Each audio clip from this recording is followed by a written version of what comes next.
Empathy in coding. Designing for people. Writing code isn't just about functionality. It's about the people who use it. Take language learning.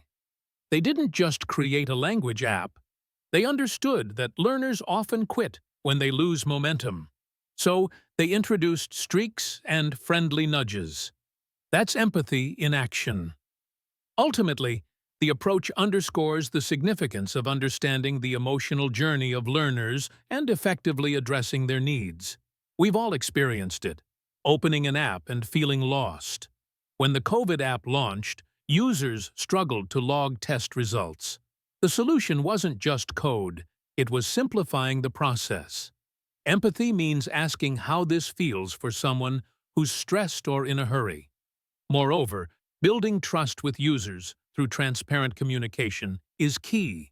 When users understand what information is being collected and how it will be used, they are more likely to engage with the app positively. To design for people, you must see through their eyes. Slack realized that new users felt overwhelmed, so they slowed down the onboarding process.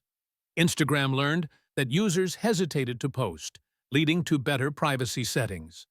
This approach opens doors to new audiences.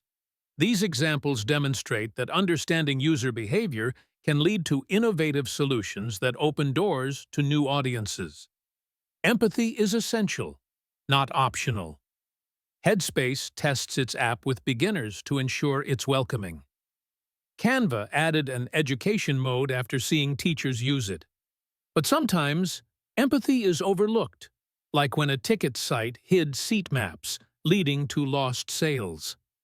Empathetic design considers the user's perspective and anticipates their needs, which can lead to smoother interactions and increased loyalty.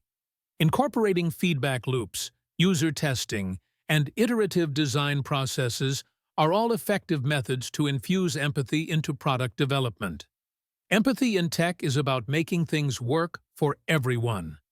Remember, when you design or brainstorm, you are shaping someone's day. It's essential to consider diverse perspectives and experiences, as this ultimately leads to more inclusive and user-friendly products. By prioritizing empathy, we can create technology that not only meets functional requirements but also resonates on a human level.